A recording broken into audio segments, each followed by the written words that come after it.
Welcome everybody. As Dave said, I'm Lucy from First Intuition up in Yorkshire. Really pleased to have you all here.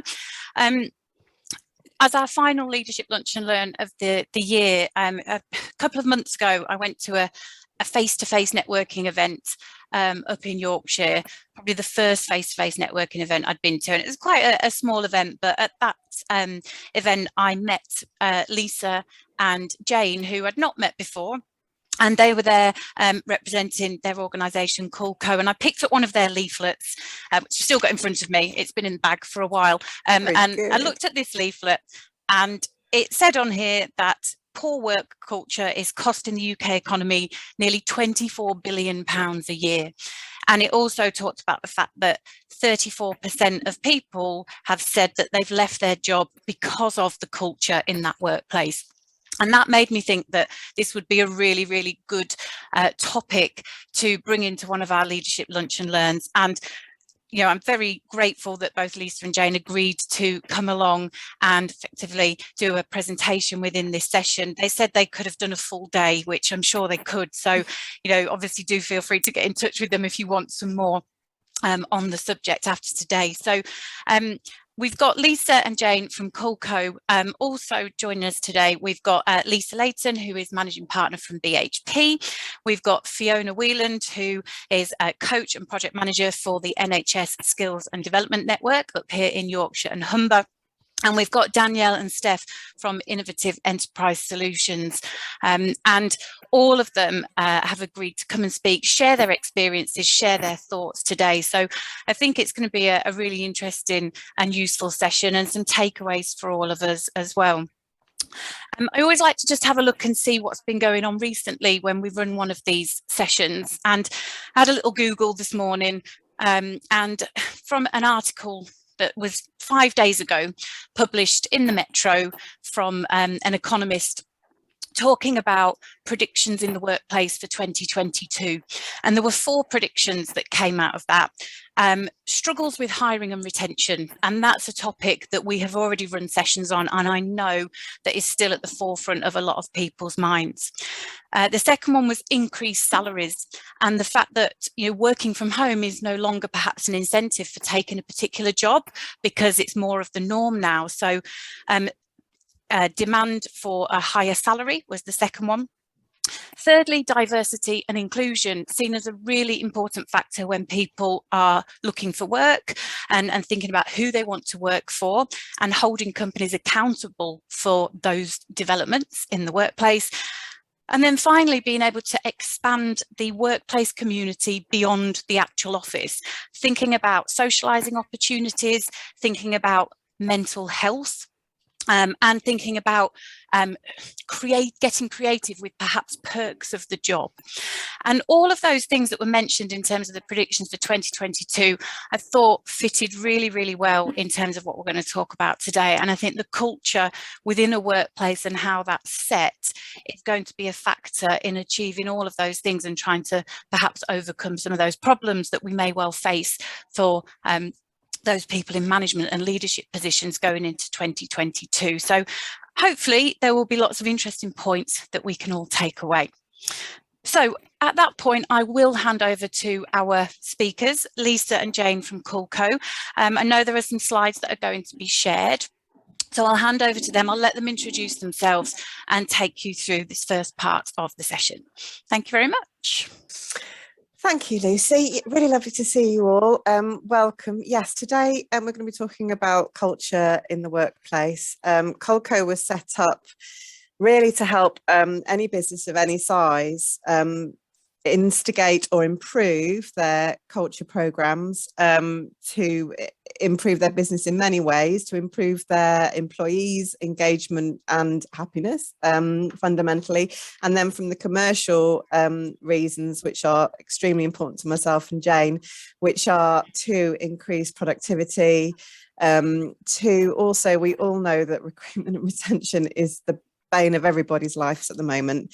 I was recently talking to both Pinsent and Owen Mitchells last week, and they were just saying the job market is bonkers, absolutely bonkers. The amount of people they're needing to recruit in professional services, and just how difficult it is to find the right caliber, how one story of kind of 3 managing partners from across the globe coming to an interview and the person just not turning up, you know, just really odd behaviors in the recruitment market. So it's even more important than ever to retain the staff, as you all well know.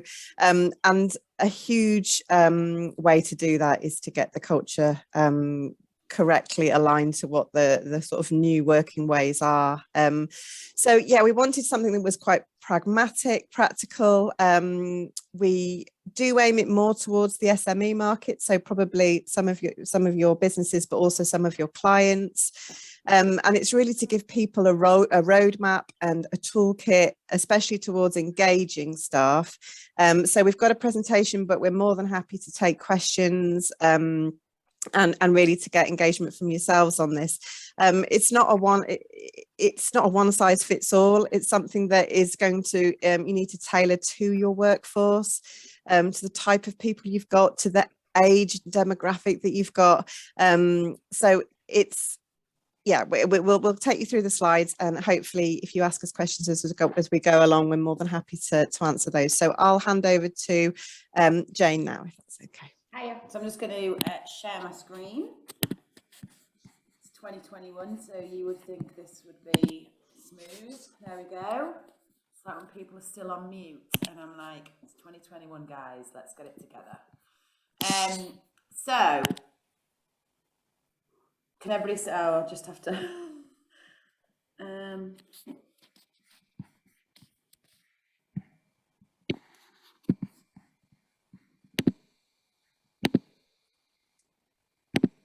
is that better? Yeah. Cool. Okay, so Culco itself, obviously, as Lisa mentioned, is just to create a suite of products to allow any business to actually become culture first. My background is I'm a business owner. I own 5 different businesses.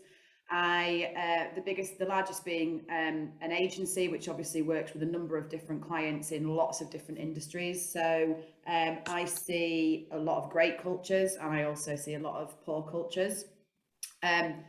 It is all about attracting and retaining the right people in the business.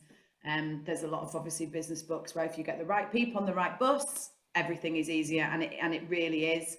I also have a personal aspect with it. I'm genuinely really passionate about the fact that as employers, we should be helping our staff, especially in difficult times like a global pandemic, not just to help them in their career and make them better employees, but also just helping them in their everyday lives and making work a nice place to be and a place that they want to come. Obviously, as Lisa said, and as we've all known, recruitment is a nightmare. I've had a really good project manager resign a couple of weeks ago. She went to Skybet. They literally tripled her salary, and I mean tripled her salary, and she was on what I would consider a fair wage here. So this is the kind of thing that you're up against, and sometimes you can't argue with that, can you?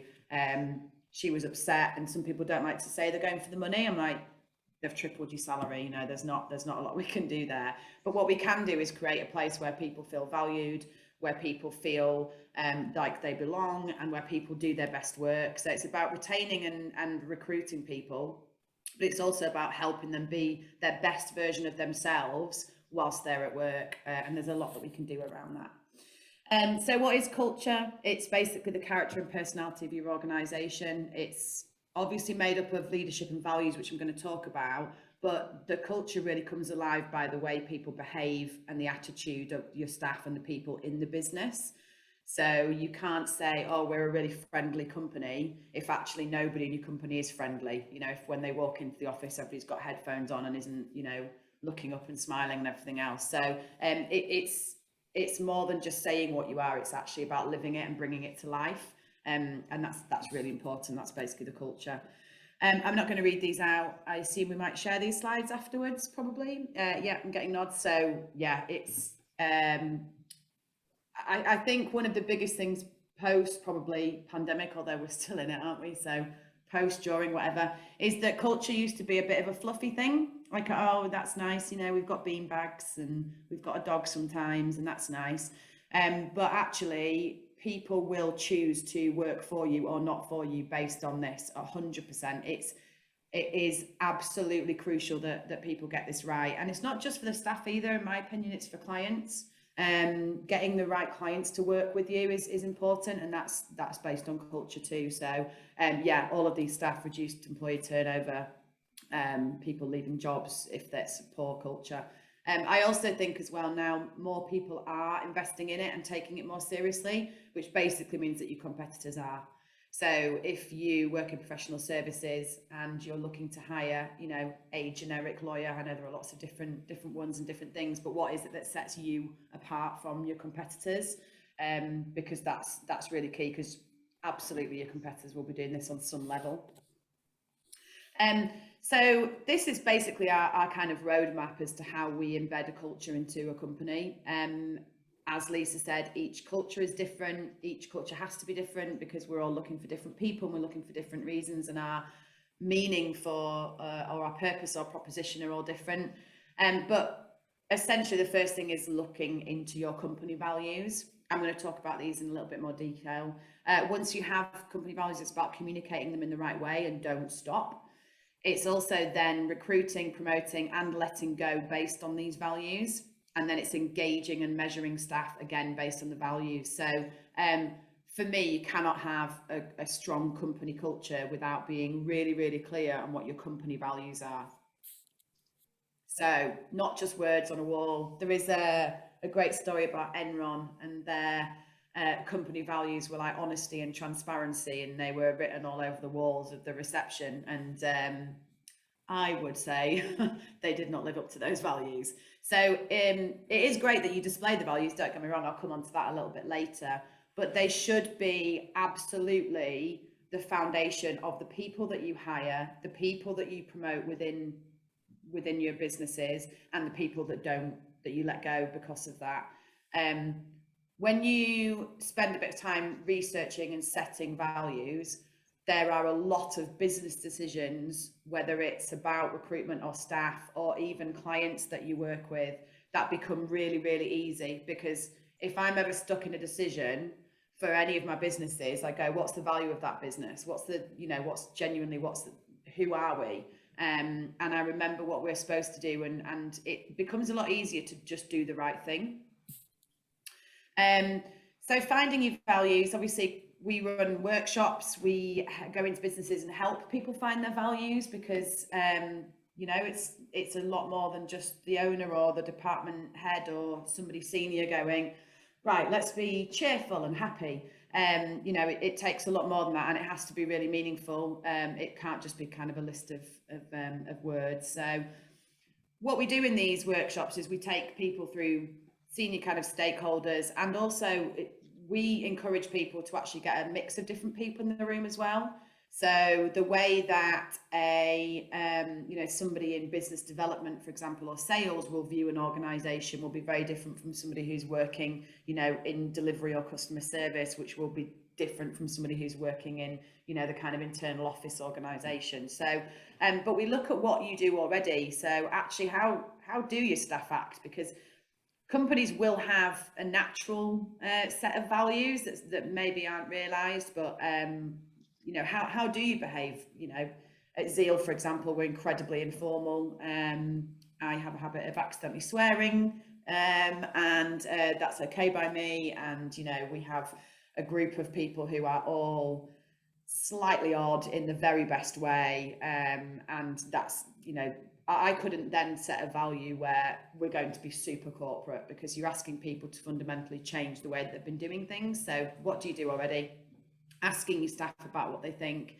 Another really good one is asking what your customers think. This one I think is overlooked, and is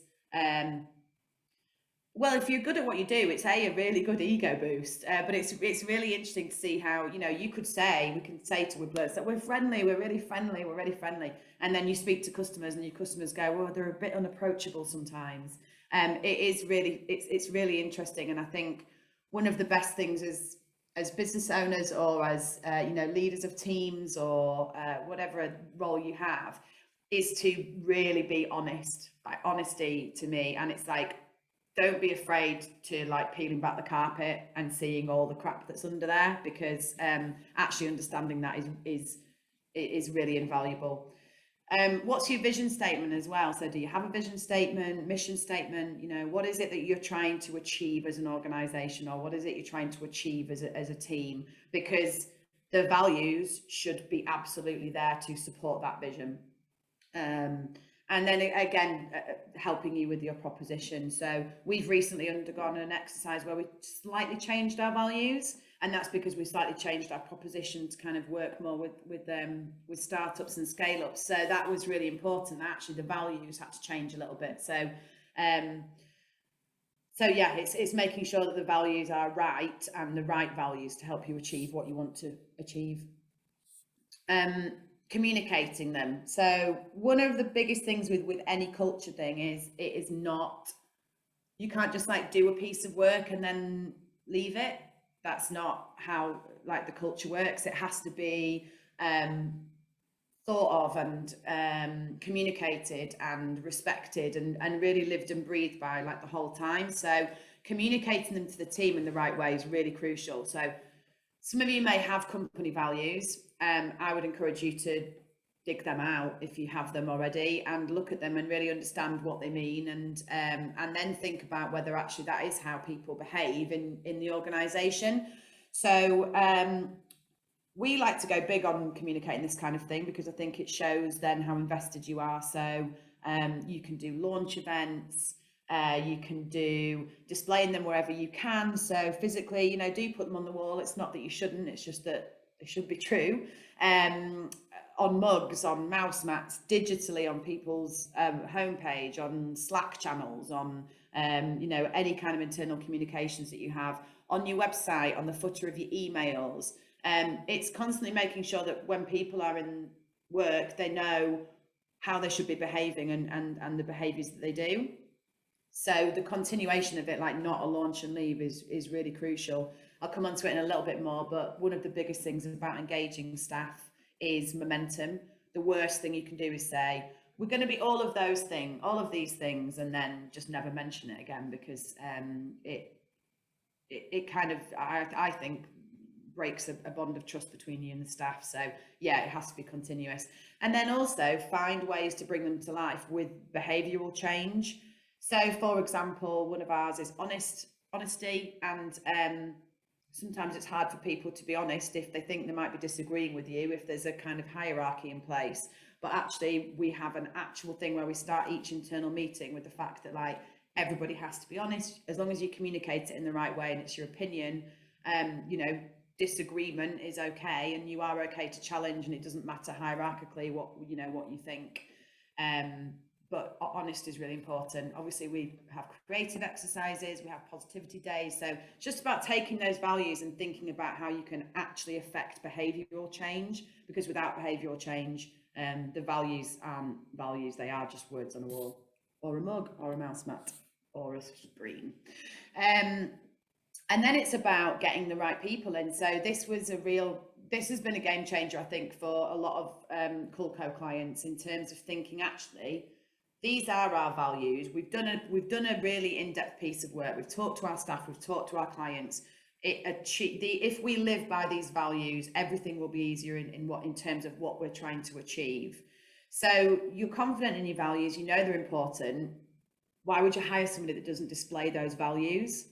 So there are a lot of people that kind of do this almost informally, or just by, I guess, gut feel. So again, for example, I'm a massive fan of honesty. I'm like, too honest, I'll say exactly what I think when I think it usually. But if I'm in a job interview, and I'll kind of like just get a feel of this, if this person's honest. What we actually did was we put our values in the interview. So we genuinely said, can you give me an example of where you've been honest in a time when it's been difficult? That's one example of interview questions where you're putting the values in.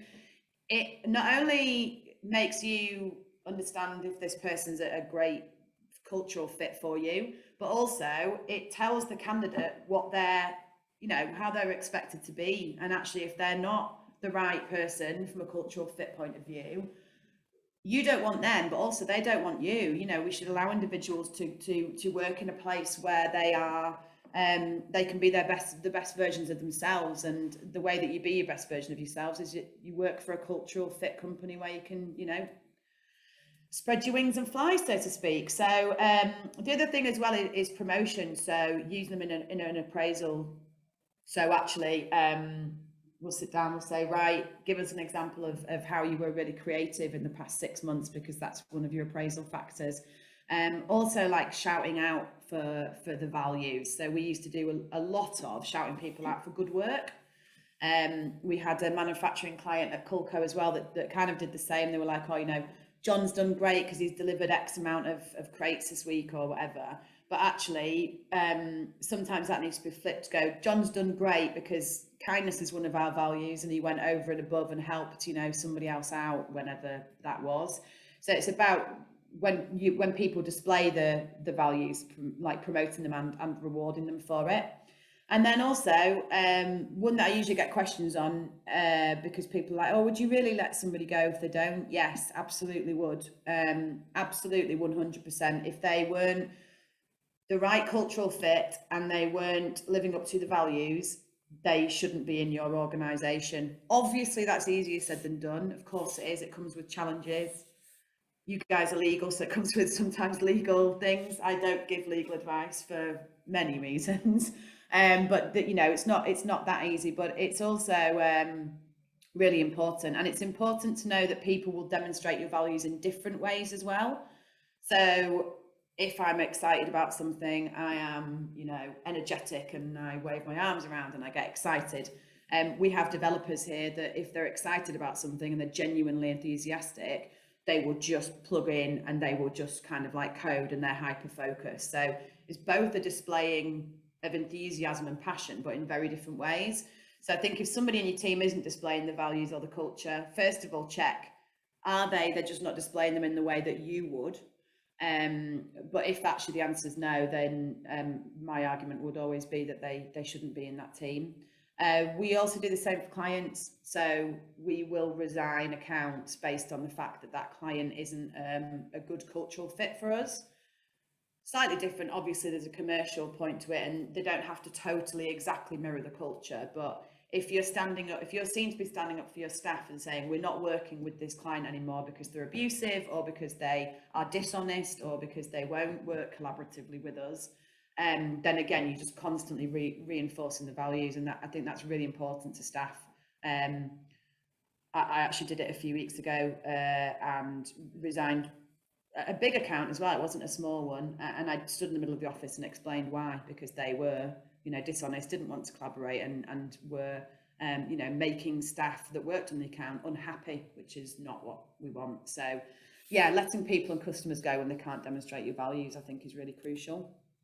So yeah, when you have the right ones, everything is easier. And this is I guess I hate fluffiness. I'm, you know, very kind of like black and white, and let's do this for this reason, and here's some data and facts I can back it up with. There is a little bit of fluffiness to this, in that just everything is easier. It's easier to engage your staff. It's easier to get the right clients. It's easier to make the right business decisions. And when you've got the right ones, you kind of know that you have, and the staff buy into them, and that they know that you have as well. So the kind of employee engagement. So obviously you've set the right values, you've spent a lot of time doing that, you have communicated them in a perfect way, you've recruited the right people based on the culture, you've let go some of the people that don't fit your culture, you've got the right clients.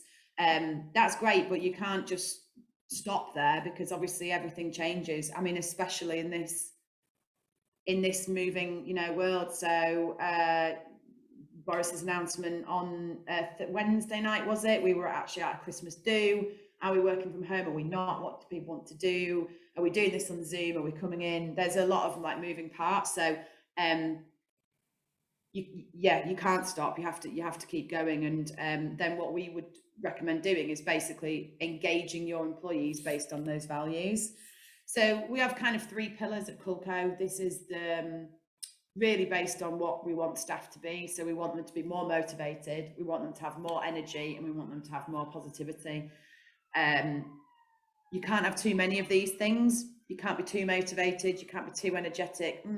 Arguably I can be too energetic at certain times, but also you can't be too positive. And actually, no matter what the role of you or your team is in the organisation, if somebody is motivated and energetic and positive, they're easier to manage, they get more done, they're more productive.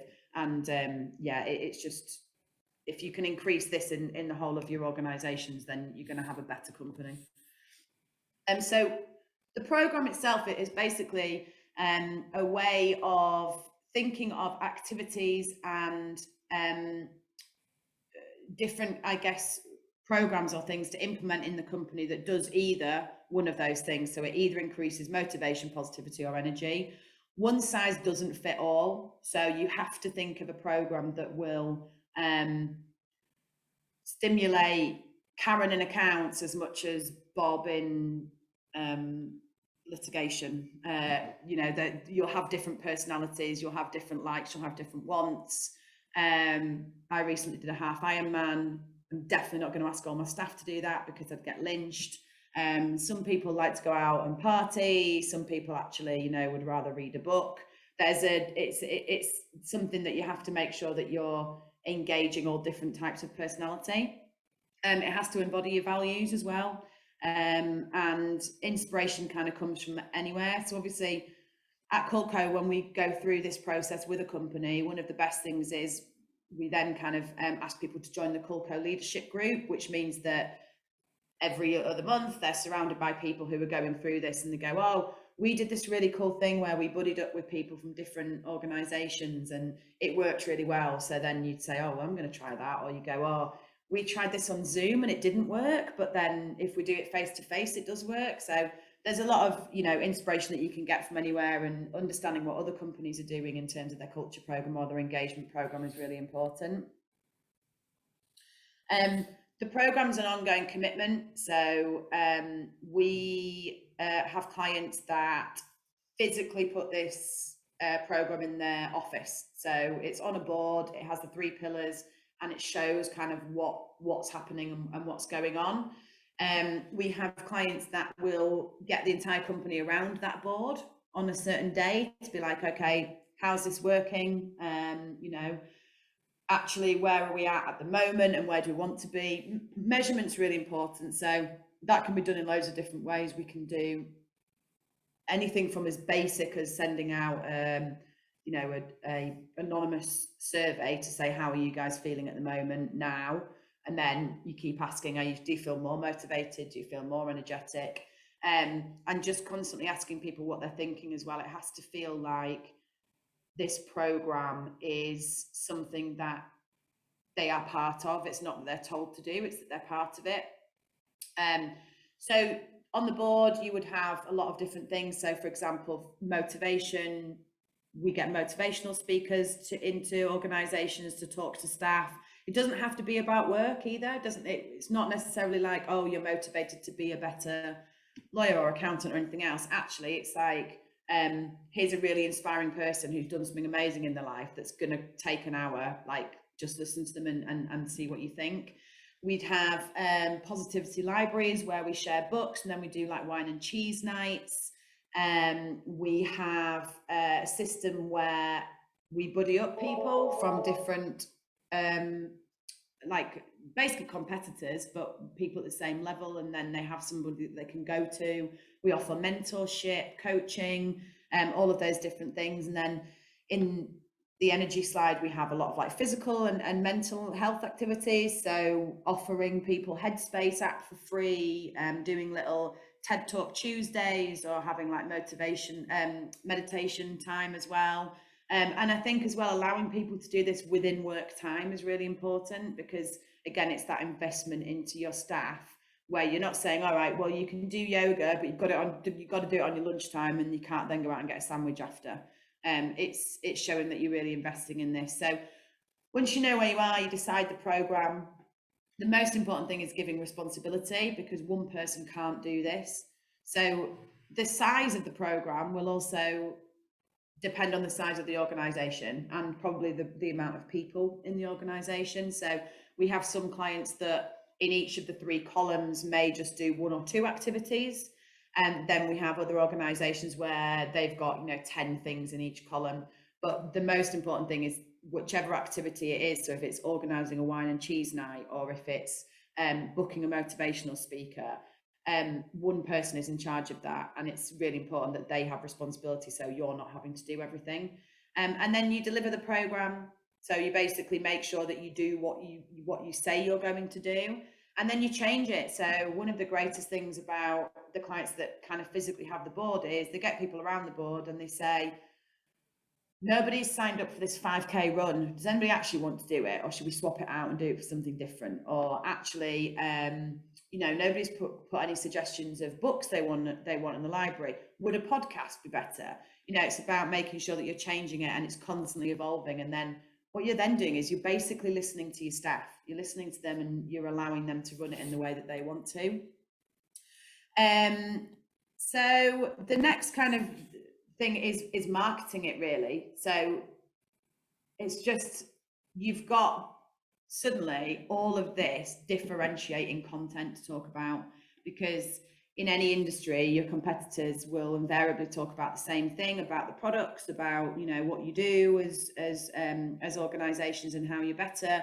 But suddenly you have an absolute wealth of content out there of you and your staff proving that you're genuinely investing in your staff. So putting on social media things like obviously it's Christmas, but helping with charity. So we have a couple of different charities that we partner with, and we don't just give money, we give time. We also raise money for them, and then we show that.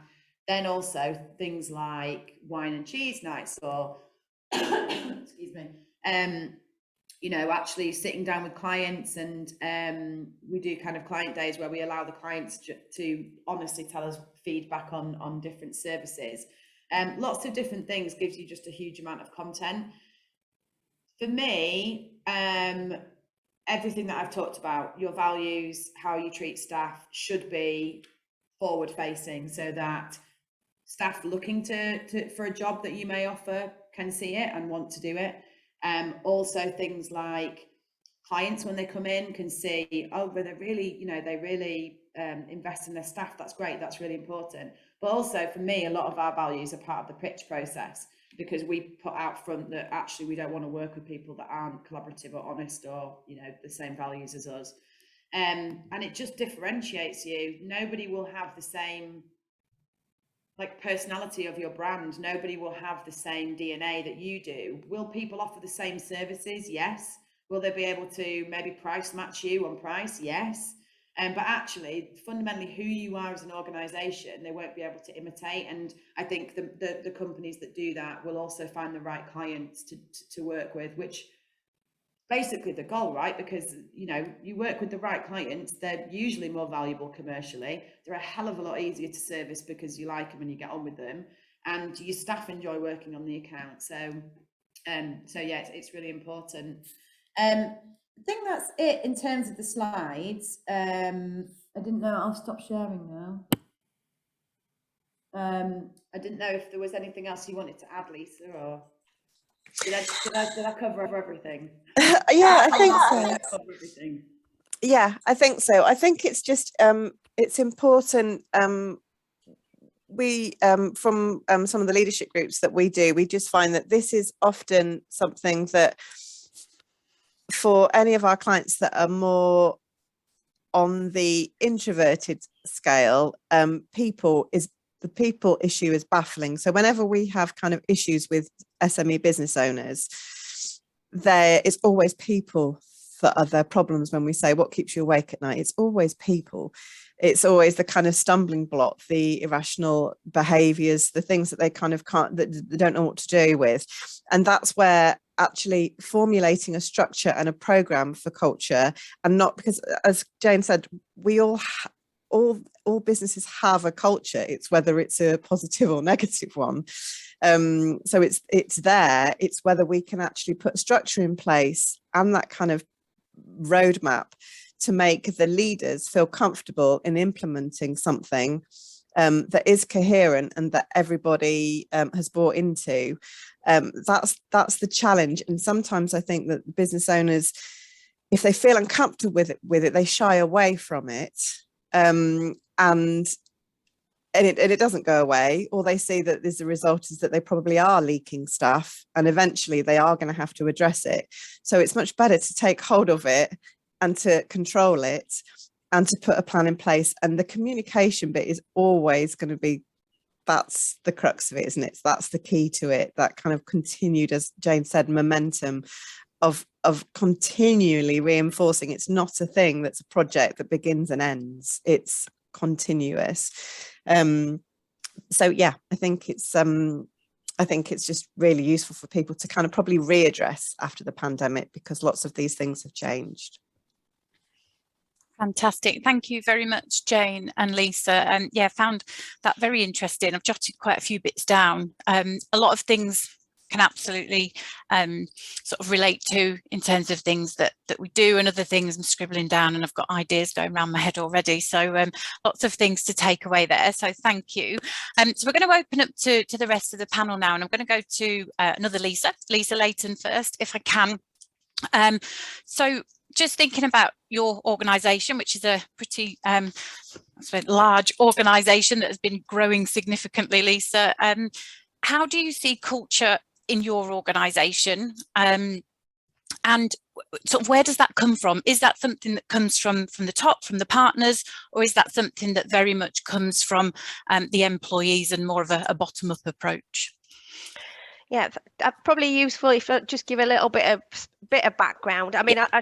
I've been smiling constantly with Jane's presentation, because it's only when Jane started saying some of those things where I'd written a list of things that we've done over the years, and I'm adding to it, thinking, oh yeah, we've done that. So thank you, Jane. It was really, really helpful.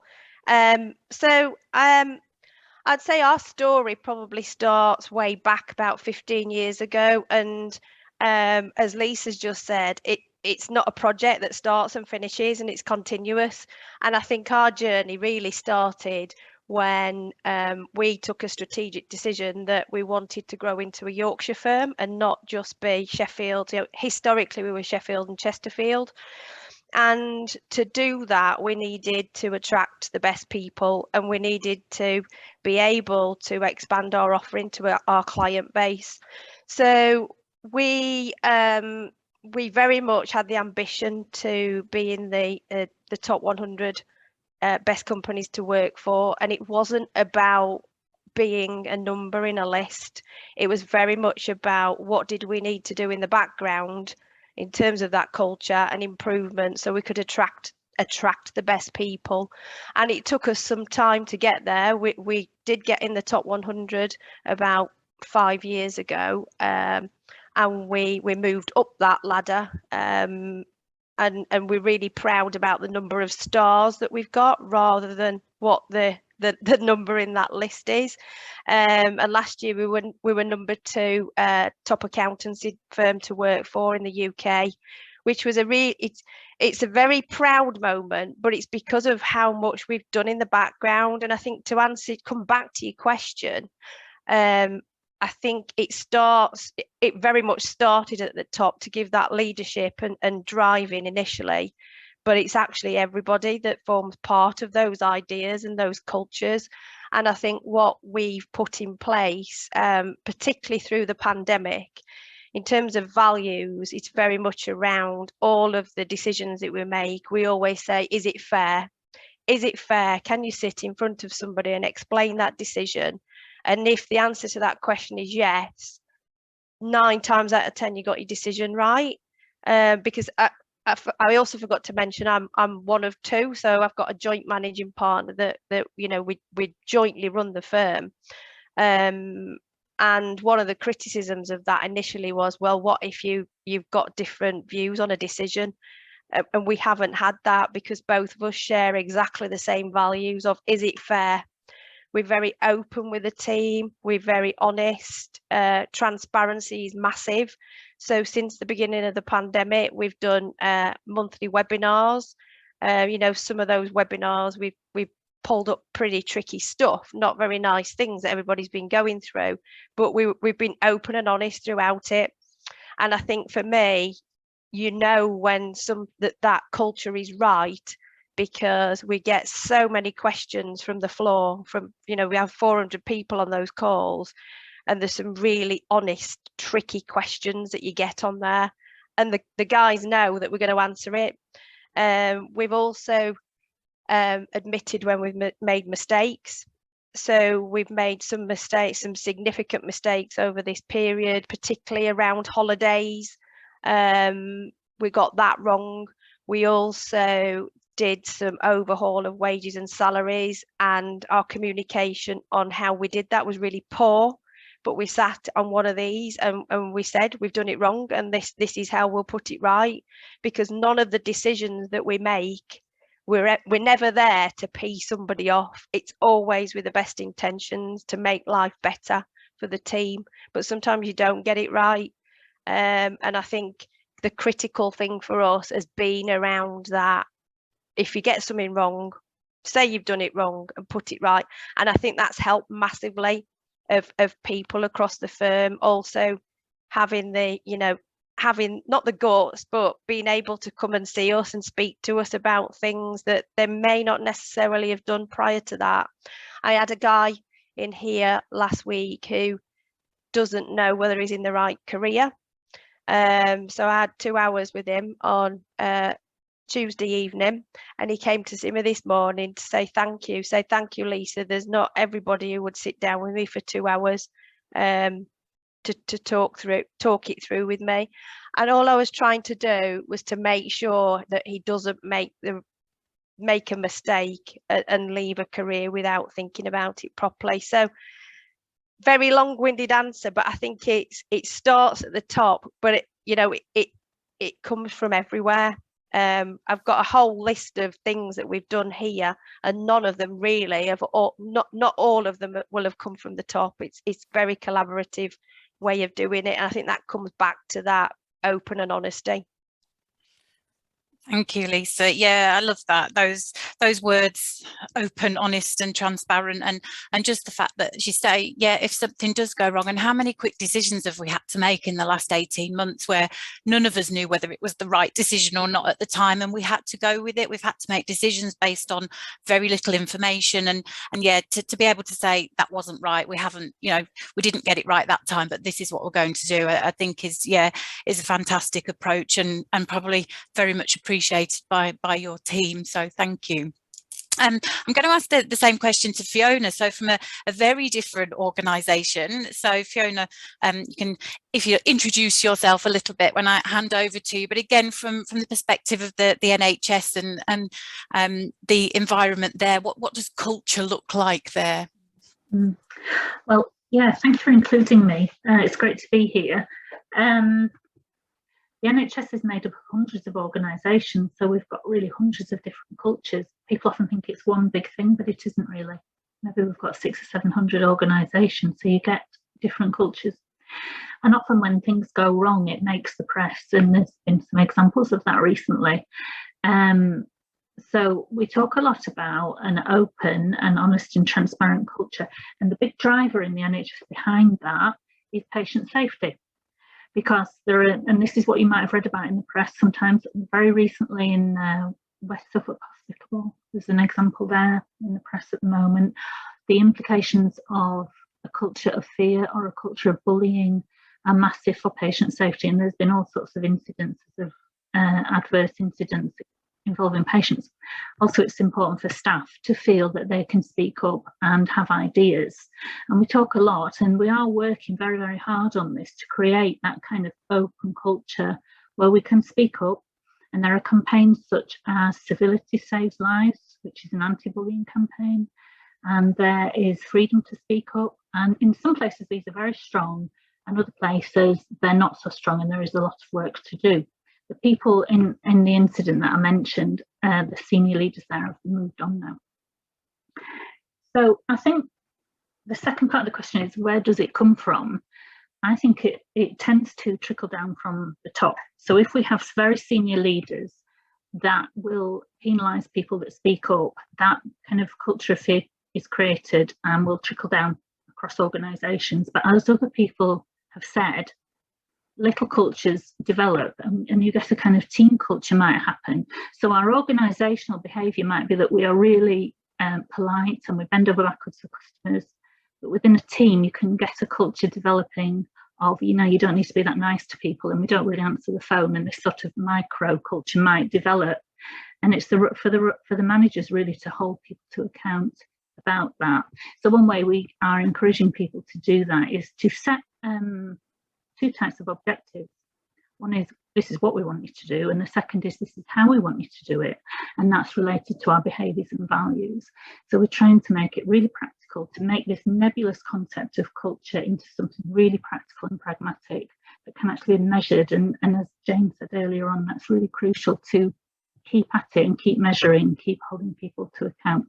I'm not particularly good at letting people go, Jane, though, but it does happen occasionally. Does that answer your question, Lucy? Thanks for that, Fiona. I think, yeah, that was really great. And I just wanted to kind of add the things that I've heard over kind of like the last almost an hour or so that really resonated was that the whole idea of kind of honesty and transparency. And it's something that I think that there have been times where I have had to sit down and actually question my own decision making sometimes and think, is this the thing that I would want someone to do to me? Is this the way that I would want other people to behave if I was in the same situation? And I remember quite clearly the time where we did something wrong and a client was unhappy. And, you know, my first thought was like, oh my God, this client's unhappy. You know, how can I explain away the problem?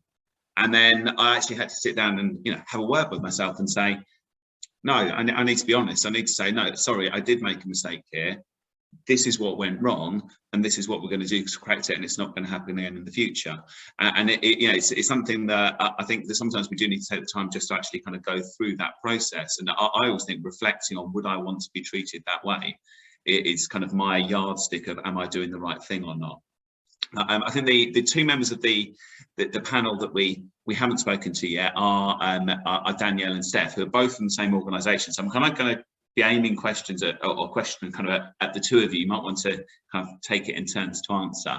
I actually have a very similar story to Lucy about how I met both of you two, because I met both of you, I think it was more than a year ago, but this whole pandemic, I don't know, it could have been 2 weeks ago for all I know, on a virtual networking meeting. And then I think my very first face-to-face networking that I went to after restrictions were lifted, you two were both there. And I instantly kind of got a feel for the kind of culture that you guys have and the way that you work. And, you know, when this topic was raised, you were my first thoughts as to who would be great to be on the panel. So I don't know if you want to go kind of like just a quick, like 30-second intro of the kind of work that you do. And then I have got a question that I'm really interested to hear what your thoughts are on it. Yeah, shall I intro, Steph? Do you want me to go first? So we're co-founders of Innovate Enterprise Solutions, and actually we offer and provide organisational and change management consultancy alongside workplace learning and development solutions. So prior to establishing my own business, I spent 20 years in the world of finance and banking, in senior leadership and management roles, and I was primarily responsible for leading and developing individuals and teams, as well as processes and procedures in order to enhance business growth, performance and success. So I'm actually really passionate about using the wisdom of my experience within large organisations to challenge the status quo, and to support organisations and teams to continuously identify more effective ways of working by ensuring people are at the forefront of everything they do. And actually Steph takes a completely different approach in terms of the work we do, because my approach is very strategic in terms of aligning the people to the goals and the objectives of an organisation to drive it forward. So I'll hand over to Steph and she'll do a better introduction for herself. When we first came together as a partnership, we called ourselves the Business Bookend, because we approach business from a completely different perspective. So yeah, my name is Steph Granger, co-founder of IES with Danielle, and my passion is people and how they function, mind and body. So I've worked with individuals for coming up for 12 years, and I bring my knowledge and experience by taking a psychological approach to the work that we do. My key areas of focus are communication models, beliefs, core values and patterns of behaviours which will have come from life experience, and then provide support that allows that individual person, teams, leaders to align effectively to specific outcomes, which ultimately increases individual and business growth and success. So we take a very, very different approach to what we do, and language is my thing, I would say. So yeah, that's a brief. I could talk for ages on this. I was not going to 30 seconds, David. Sorry. No, that's absolutely fine. I know that when we had discussion, when we did have our last meeting together, I think that we both said we could carry on talking for several hours. We really can. So we'll exhaust everything. But the question that, and this is literally a question that occurred to me as the conversations kind of gone on say. So I apologise, Lucy, for ruining your lovely list of questions that you had earlier. But it's been said by a few people that kind of culture is something that is kind of driven or can be driven by kind of the top of the organization, and it's very much drilled down through a business. And I've noticed definitely First Intuition that each First Intuition office tends to have a founder, and the behaviors and cultures and values tend to mirror that founder. And I know that myself. And one of the things that I'm very concerned about is that as we get bigger, the influence that I have is diluted across more and more people. And one of the things that worries me is, how do you maintain that culture in a growing organization? And I guess you guys probably have the same thing, because, you know, as you grow your business, you want to maintain the culture you have. So how can we do that? I think it's first and foremost, it's important to define what the current company culture looks like, because if you speak to a CEO, we'll often go to one of our clients and we'll say, well, actually, what does your company culture look like? And usually you get pretty much of a blank face, and nobody can clearly define what that looks like. So the work we do, we will go in and go right back to basics, and we'll understand from the perspective of the CEO, what does your company culture look like from their perspective, and actually what does it look like from the employee's perspective, because when you actually put the two together, they're normally completely different. And they're not aligned at all. So actually it's gathering all the data, understanding what the company culture looks like, and that is all driven by the purpose and the values and the behaviours that drive that.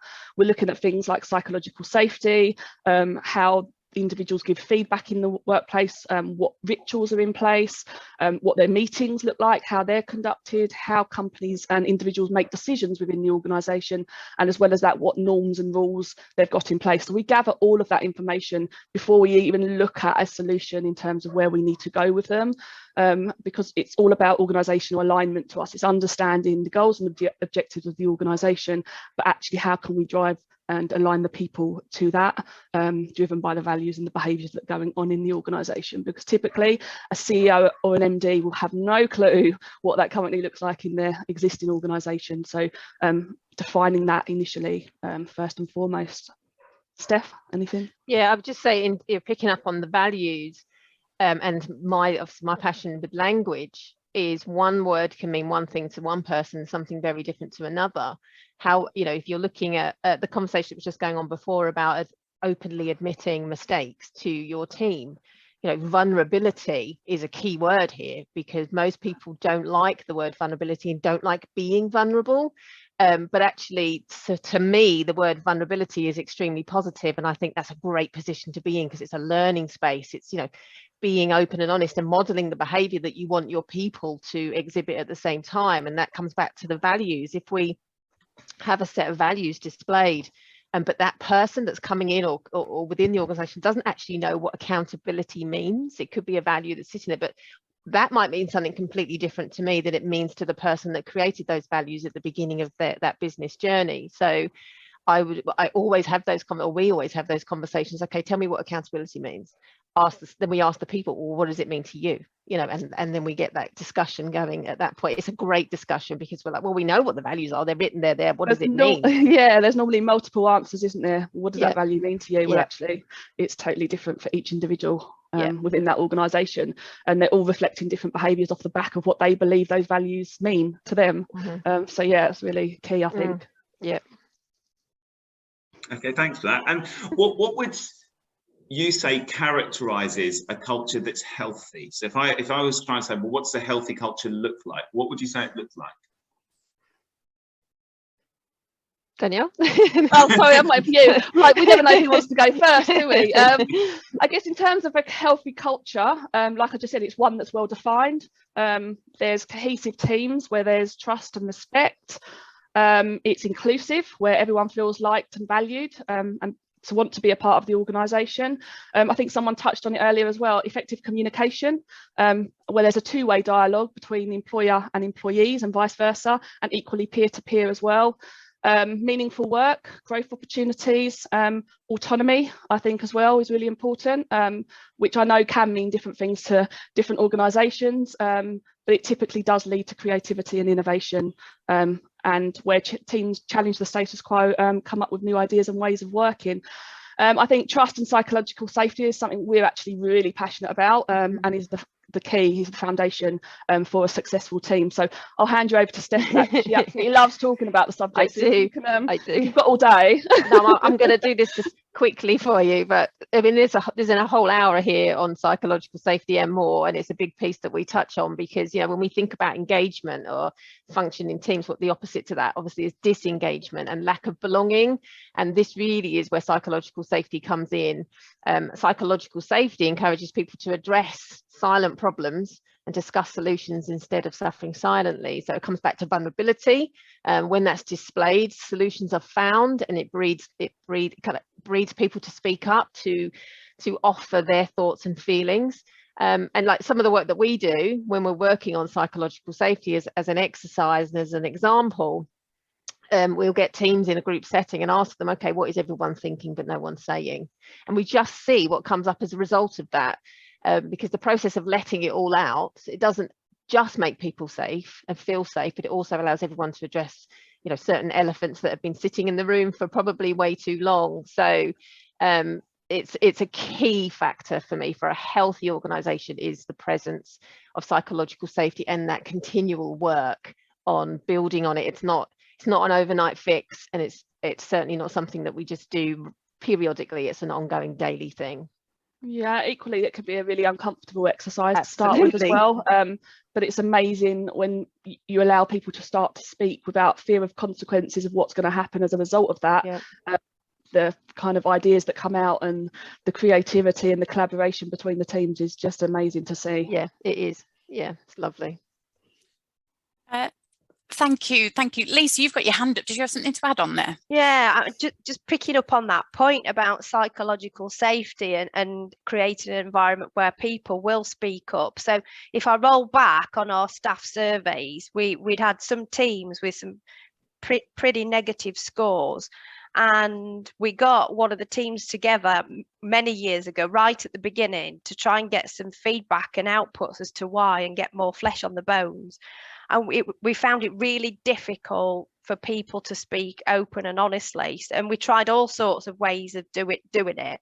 And actually we had our most recent survey that we did last year, there was a particular level of team that there were some issues with that came back on the scoring. And what we did through Zoom, we did a Zoom call like this where people just came onto it anonymously, and we got loads out of it.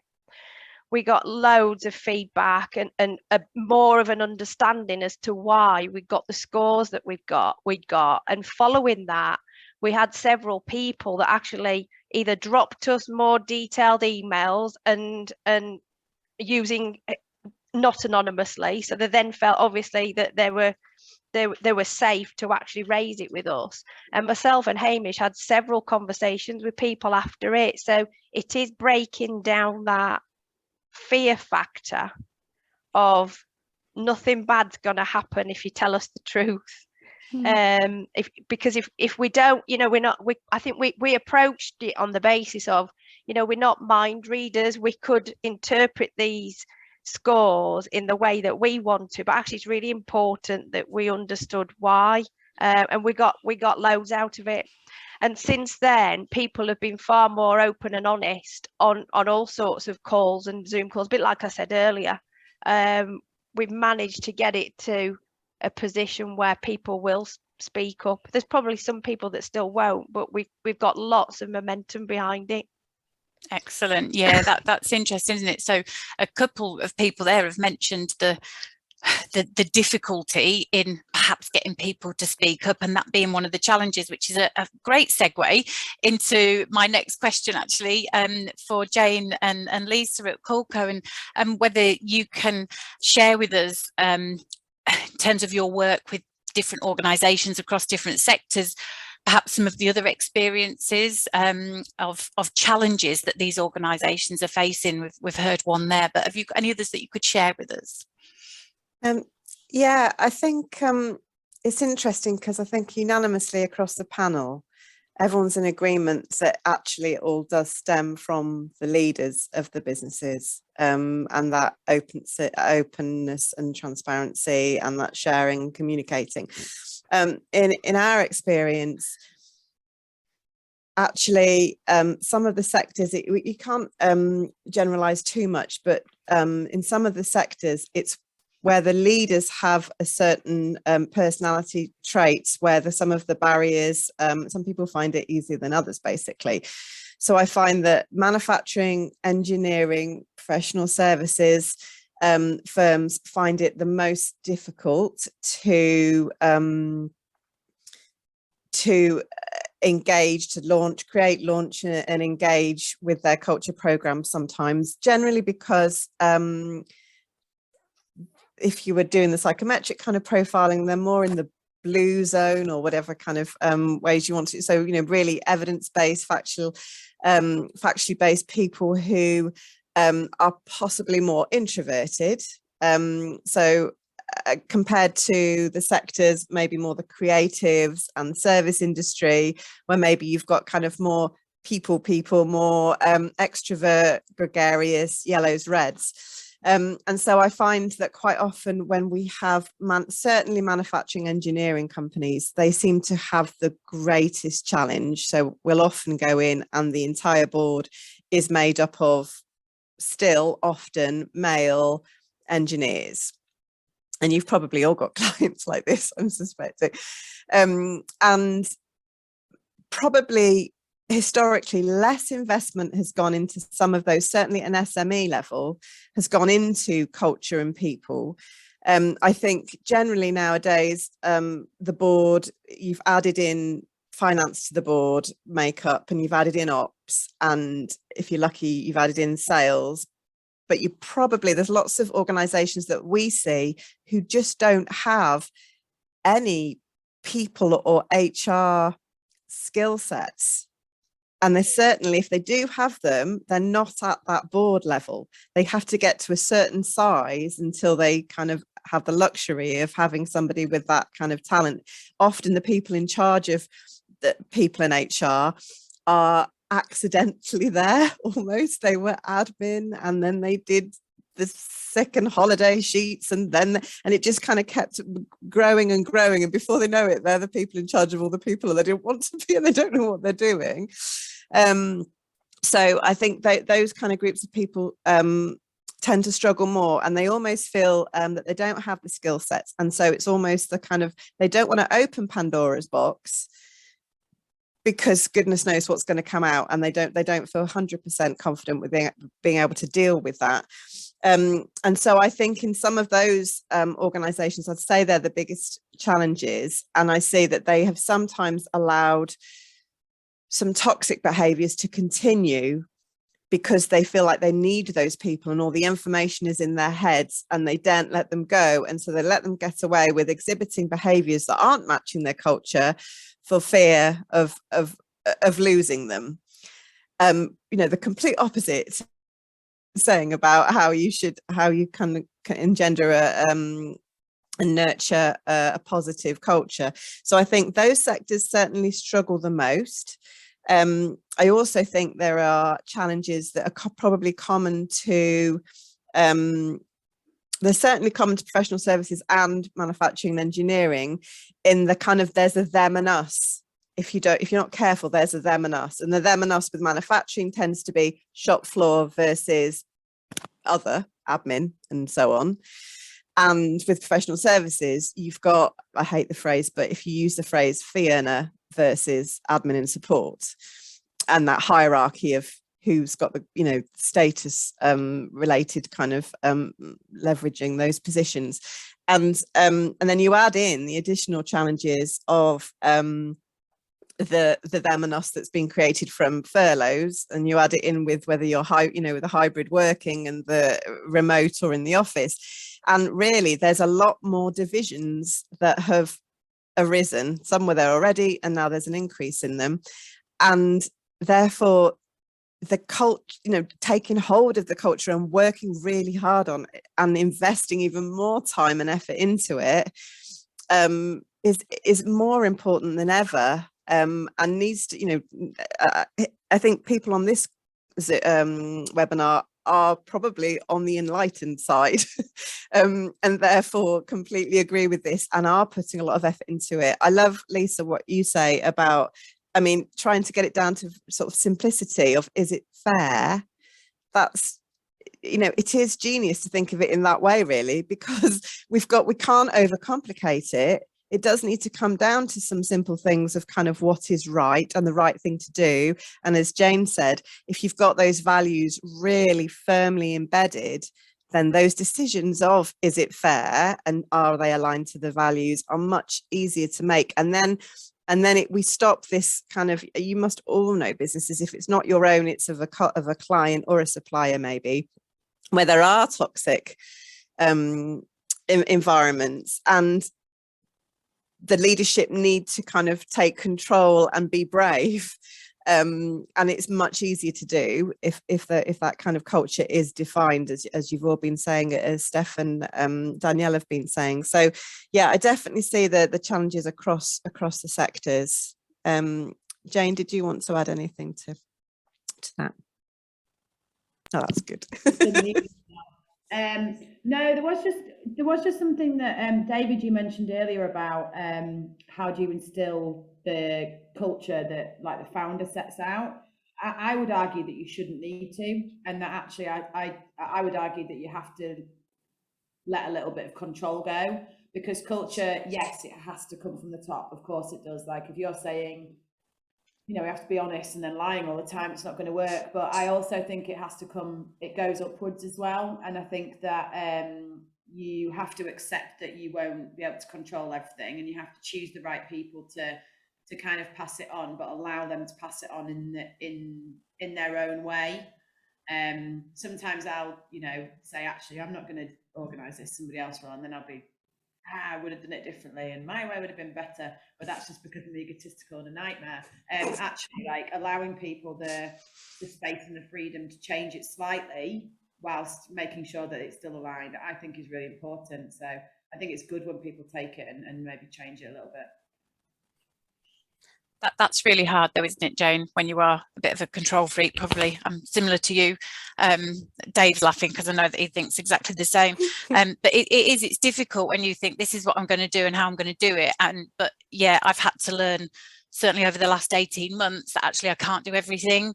It's absolutely not possible. And some people are better at that particular thing than I am, and I just have to let it go and say, you do it your way. I'm not going to jump in and say I would have done it like this, and I've learned that over the past 18 months very quickly, and it is difficult, but it's allowed other people then to have the ability to do different things and to grow. And what was the phrase you used earlier, for people to be the best version of themselves, and I think absolutely that's one of the steps I've had to take in order to allow people to do that. But yes, it's quite difficult to let go, so I would agree with that.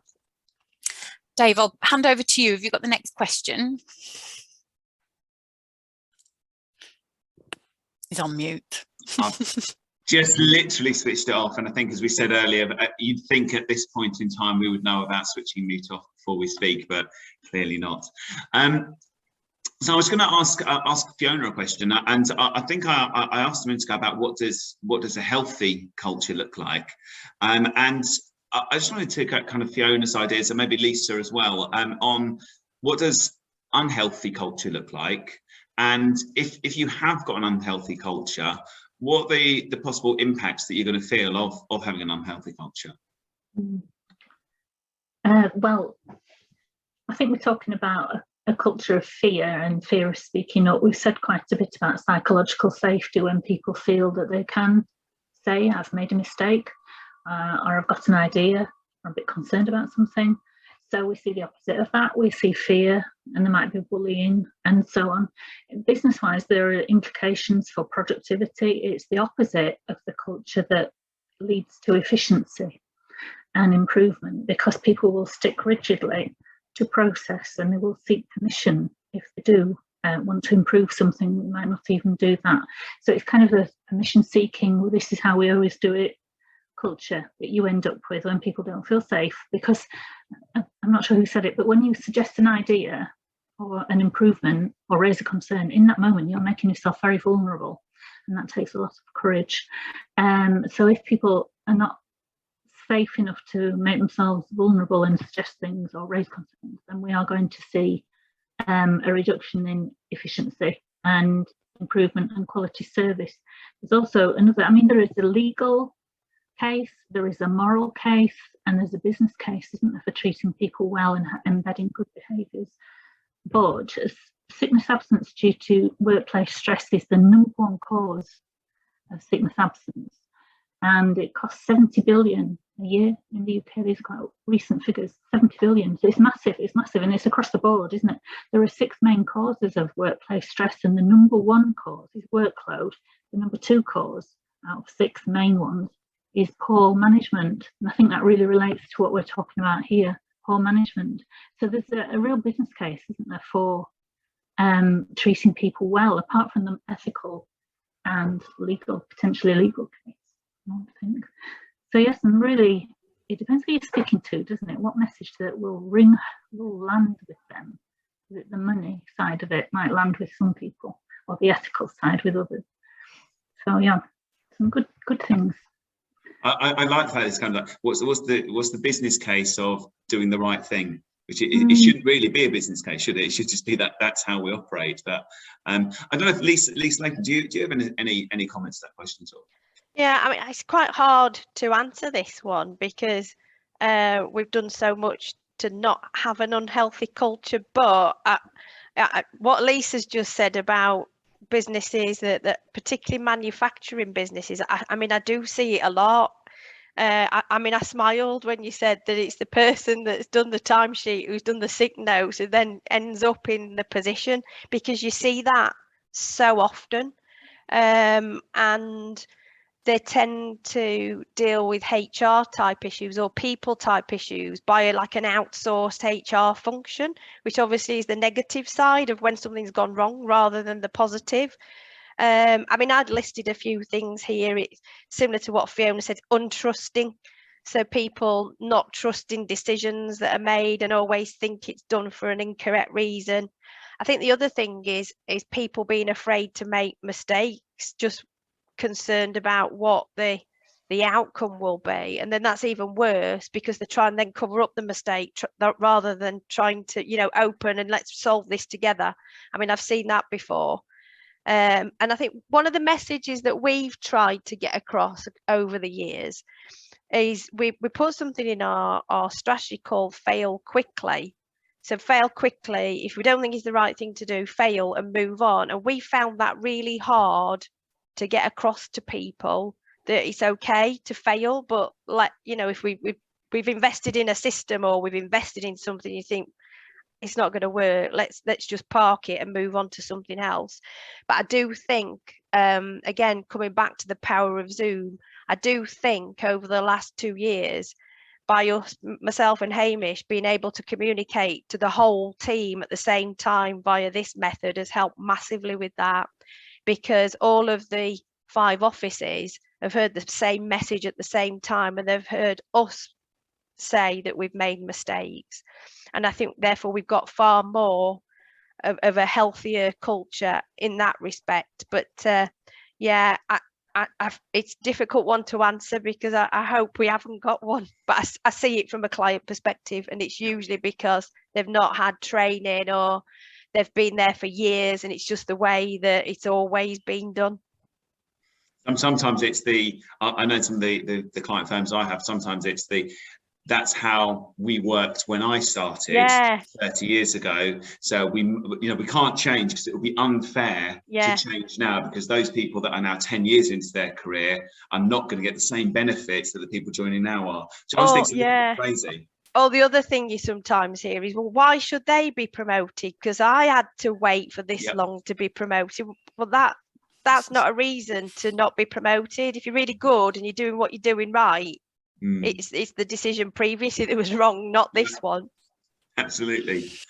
Now, I did want to ask a quick question. I realise we're kind of getting close to time, so I think that it has to be a relatively quick answer. And I'm going to be asking Danielle and Steph, because I think I would estimate that more than half of the people on this call are probably in a situation where they're finding it quite challenging to get good quality talent into their teams, and it's something I hear time and time again by employers that I work with, that I can't get hold of good people.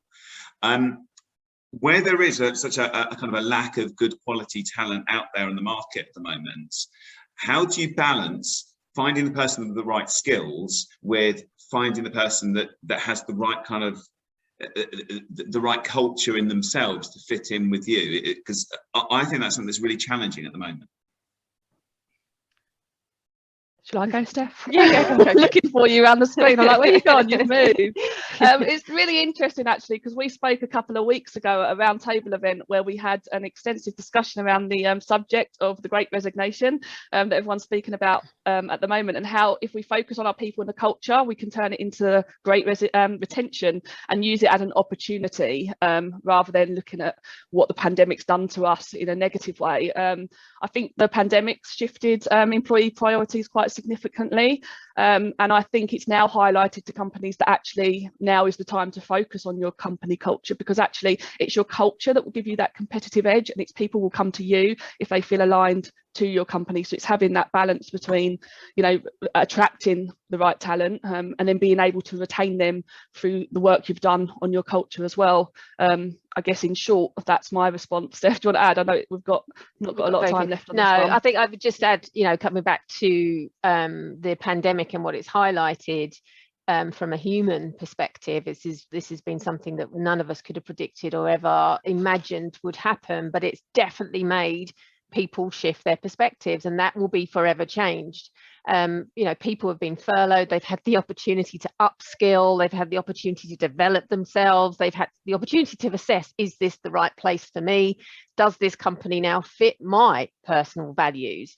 Am I the right fit for them? So I think it's a reciprocal relationship now that we're having to have, and it's not only about asking with recruitment and retention, is this person the right fit for us? Are we the right fit for them as well? And getting that question answered correctly, because, you know, talent don't leave generally because of money. They generally leave because they want to feel there's a purpose and that they're doing their job for a reason and that they're enjoying it. And never before has there been more importance on that work-life balance. People love the opportunity to be able to spend more time with their families because of what we've just experienced. So yeah, I hope that answers the question. I think maybe a question companies need to ask themselves is, if they're still with that company and they're happy in that company, what is it that's attracting them to it? And actually, I think, you know, from that whole employee life cycle, when you're looking at people looking at putting opportunities out there in the industry for people to come to you, even if your culture isn't defined,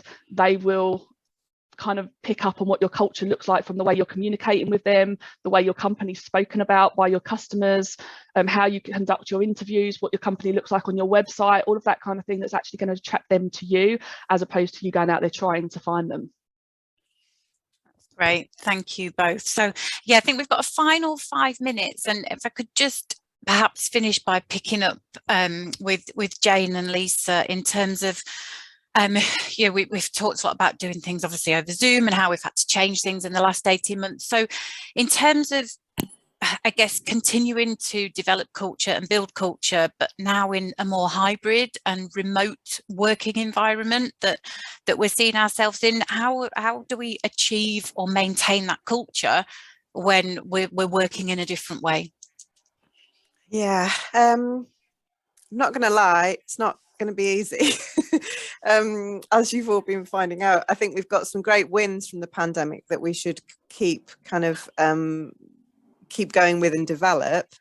I know we've got to be quick. I think where possible, it is working in the firms that I'm seeing where there are the core days that they do encourage people to come in, so that it isn't, obviously since Monday that's tricky, but wherever possible, when it's possible, to have the times when the teams are in together and at least mix it up a bit, even if it can't be 100% of the time, which I don't think it ever will be again, will it? Probably.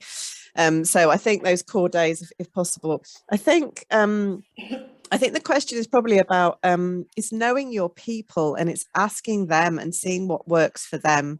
So it's a mix of communication. So some people will thrive way more on a one-to-one or a small team environment, and then and really hate the idea of the kind of social remote, anything to do with social and remote meetings and that kind of thing. And then some won't want that spotlight in them for the one-to-one. So I think it's knowing your people in terms of how you do the different kind of communications and those cultural things. I think more regular check-ins works quite well. I think when you have Zoom calls, to give them a focus, maybe have breakout rooms so that you keep them in small groups, particularly for the introverted types, when they just wouldn't speak in front of large groups. And I think mix it up in terms of the activities for engagement being varied. So some people would like the sport and the Strava and the competitive league table type things, and then others would like to have it to do with books and more cerebral practice. And I keep saying, when we say cheese and wine now, I feel like we're being facetious, but we're not, are we? But you know, some people. I forgot about the link to Boris. Yeah. So I think and some people would like it to be linked in with some type of work thing and not social things. And if it is going to be social, maybe give them activities. So it's not like a general chit chat. It's give them tasks so that it is cookery or cocktail making or something that actually gives them something to do, so that it's not excruciatingly embarrassing for them or awkward for them. So I think it's keep with variety and keep with trying to understand what motivates them, and probably more than anything ask them what they want. The social side of things as well, like highly recommend like making sure that you send things to people so they don't have to like do anything themselves. And also it's quite a nice little thing if you're working from home to get something through the post. But I think with anything, it's just don't half-ass it. Like if you're going to do it, like really invest in it, mean it, make sure you actually genuinely believe in it. And because people like pick up on that. If you're phoning it in or trying to tick a box or right, let's do a Zoom quiz that nobody wants to do, it's not going to work. So like, yeah, I just think with everything, like just don't half-ass it, actually mean it, and you know, commit to it, because that's the most important thing. Go hard or go home is what we're saying. That's the message from today. Fantastic. Oh, thank you so much. We are literally in our final minute, and I think we could have gone on for another couple of hours with everything that we were talking about. I'm really, really grateful again to all of our speakers for giving up your time when I know you're all extremely busy. I hope the audience has found it really useful. I know that I have. I will send out the slides, the recording, and Lisa has popped in a link for anyone in West Yorkshire where there are some free places available for a session in February. So there's a link in the chat box there if you want to follow that as well. I'll send that out too. But feel free to hang around and have a chat if you've got any individual questions. Myself and Dave and Andy will still be here. But if not, please enjoy the rest of your week. Wishing you all a very Merry Christmas. I think that's the first webinar I've been able to say that on. So wishing you all a very Merry Christmas and a nice festive break, hopefully, for everybody. And no doubt speak to you all soon in early 2022. Thank you very much.